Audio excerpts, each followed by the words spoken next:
సంవత్సరాల తరబడి government job కోసం వేచి చూస్తున్నారా? కేవలం 8 నెలల్లో మీ కల నెరవేర్చుకోండి. వెంటనే కింది నంబర్స్‌కి కాల్ చేయండి. హలో వనిజ్ గారు. హలో అండి జయ గారు. వనిజ్ గారు, సాధారణంగా మనం పిల్లలకి పెద్దవాళ్ళకి కూడా అనుకుంటూ ఉంటాము, స్నానం చేశాక తినాలి, మనం తినేసిన వెంటనే స్నానం చేయకూడదు, దీనివల్ల కొన్ని ఇష్యూస్ వస్తాయని.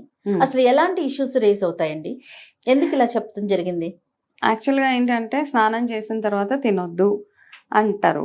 అయితే పాతకాలంలో ఒకసారి వెనక్కి వెళ్తే వాళ్ళు ఏమంటారంటే స్నానం చేసిన వెంటనే తింటే మనకి దరిద్రం అట్లా ఇట్లాంటివన్నీ అనేవాళ్ళు కదా, దరిద్రం చుట్టుకుంటుంది.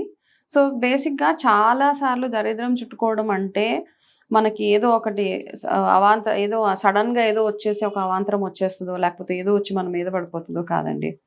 మోస్ట్ ఆఫ్ ద టైమ్స్ మనము ఇంట్లోకి బొద్దింకలు వస్తే దరిద్రం అంటాము, స్నానం చేసిన భోజనం చేసిన వెంటనే స్నానం చేసే దరిద్రం, ఇలాంటివన్నిటికీ backed up with scientific reasons అండి. ఓకే. సో ఏమవుతుంది అంటే డెఫినెట్ గా వాస్తు ప్రకారం చూసుకుంటే ఏ గదిలో ఏం చేయాలో అది మాత్రమే చెయ్యాలి.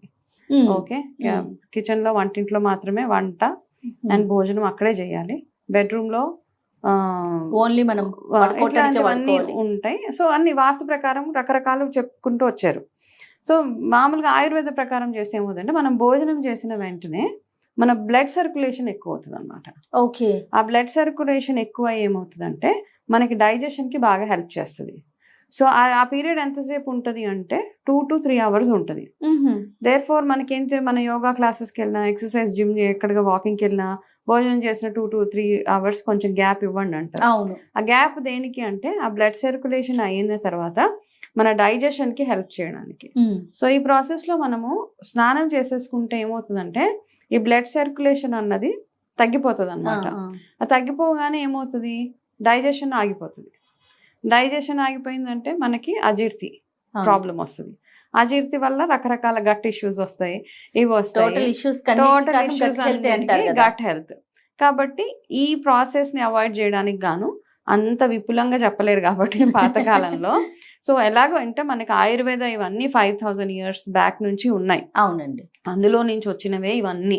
మనం ఏవైతే టిప్స్ మాట్లాడుకుంటామో సైంటిఫిక్ రీజన్స్, సో అందులో ఉన్నవన్నీ ఏంటంటే ఇంత ఎలాబొరేట్ గా ఎవరు చెప్పలేరు కాబట్టి దరిద్రం హెల్త్ బాగోలేదంటే దరిద్రమే, మరి అందరికీ అంతే కదండి. సో సేమ్ థింగ్, ఇంట్లో బొద్దింకలు ఉన్నాయి దరిద్రం వస్తుంది అంటే బొద్దింకలు దేని మీదకి వెళ్ళినా, తినే వస్తువుల మీదకి వెళ్ళిన తర్వాత ఇమీడియట్ గా మనకు అయ్యేది హెల్త్ ఇష్యూస్ వస్తాయి, మనకి మోషన్స్ అవుతాయి, లేకపోతే ఇంకొక ఇన్ఫెక్షన్స్ అవుతాయి.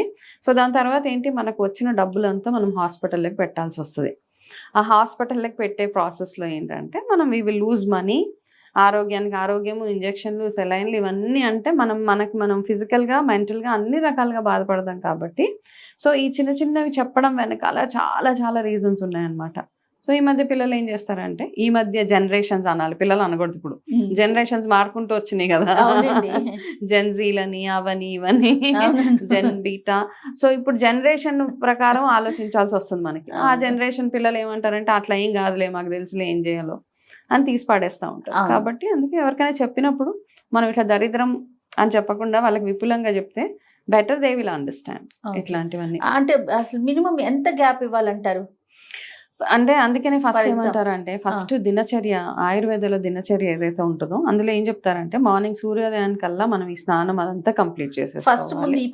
ఫస్ట్ స్నానం చేసేసుకున్న తర్వాత మనం లేట్గా నిద్ర లేగిస్తే డెఫినెట్ గా మనకు స్నానంకి, తినడానికి ఇవన్నిటికీ బ్యాక్ టు బ్యాక్ బ్రేక్ఫాస్ట్ చేసిన తర్వాత స్నానాలు చేసుకునే వాళ్ళు అవి ఉన్నారు.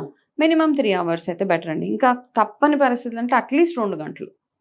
మన డైజెషన్ బాగుండాలి అంటే అట్లీస్ట్ 2 hours. ఈ మధ్య చూస్తా అంటే చాలా మంది నైట్ షిఫ్ట్స్ చేసి వచ్చేవాళ్ళు పిల్లలు ఏం చేస్తారు, పడుకొని లేచి మధ్యాహ్నం వెంటనే ఐదర్ తినేస్తారు, తిన్నాక మళ్ళీ స్నానం చేసుకొని వెంటనే ఆఫీస్కి వెళ్ళాలి కదా మళ్ళీ నైట్ షిఫ్ట్ లో. సో ఈ ప్రాసెస్ లో ఏమవుతుందంటే ఒబెసిటీ వచ్చేస్తుంది వాళ్ళకి. ఈ ఒబెసిటీ రావడానికి, ఇండైజెషన్స్ అవడానికి, రకరకాల pimples, acne, indigestion, skin problems కూడా కారణం అవుతుంది వనిజ్ గారు. అఫ్ కోర్స్ అంటే చూడండి, ఇప్పుడు డైజెషన్ అవ్వట్లేదు, మీ గట్ హెల్త్ బాగోట్లేదు అంటే ఇమ్మీడియట్ గా ఏమవుతుంది, మీరు తిన్న ఆహారములో ఉన్న విటమిన్స్ కానీ మినరల్స్ కానీ మన వంటికి డిస్ట్రిబ్యూట్ అవ్వట్లేదు. ఆ అవ్వని ప్రాసెస్ లో ఏమవుతుంది, మీకు యాక్నే వస్తుంది, పింపుల్స్ వస్తాయి, హెయిర్ లాస్ అవుతుంది, అన్ని డెఫిషియన్సీస్ అవుతాయి. ఎందుకంటే మీరు తిన్న కాల్షియం మీకు అబ్జార్ప్షన్ అవ్వట్లేదు. ఇండైజెషన్ అంటే ఏంటంటే మనం తిన్న ఏ ఒక్క మినరల్ విటమిన్ కానీ మన ఒంటికి పట్టట్లేదు కాబట్టి దానివల్ల మనకి హెయిర్ లాసెస్ అవన్నీ అంటే మెల్లిమెల్లిగా జరుగుతాయి, స్టెప్ బై స్టెప్. ఒకటేసారి ఓవర్ నైట్ అవన్నీ జరిగిపోవు కానీ ఒక 6 నెలలు చాలు. మన ఈ ప్రాసెస్, ఈ రొటీన్ ఫాలో అయితే 6 నెలల్లో మీ షేప్ అవుట్ అయిపోతారు. మీ హెయిర్ లాస్ స్టార్ట్ అవుతుంది. ఇలా పడుకొని లేకగానే తలగడ నిందా ఇంత జుట్టు ఉంటుంది. కాబట్టి better is to take bath first ముందే స్నానం చేసుకొని. అన్నిటికంటే బెటర్ ఏంటంటే ఒక చక్కటి దినచర్య మనకి ఏదైతే చెప్పారో అది ఫాలో అవుతూ వెళ్ళిపోతే, క్వశ్చన్స్ వేయకుండా ఇది ఎందుకు చెప్పారు, అదెందుకు చెప్పారు. అన్నిటికంటే ఇంకా ఇంపార్టెంట్ మన భారతీయ సాంప్రదాయం, మన ఈ సాంప్రదాయం ఏదైతే ఉందో దాన్ని ఫాలో అవుతూ లైఫ్ స్టైల్లో, సాంప్రదాయాలు అంటే చాలా ఉన్నాయి బట్ అట్లీస్ట్ లైఫ్ స్టైల్లో విషయంలో అది ఫాలో అవుతే మాత్రం ఎక్సలెంట్ హెల్త్ మన చేతిలోనే ఉంటుంది.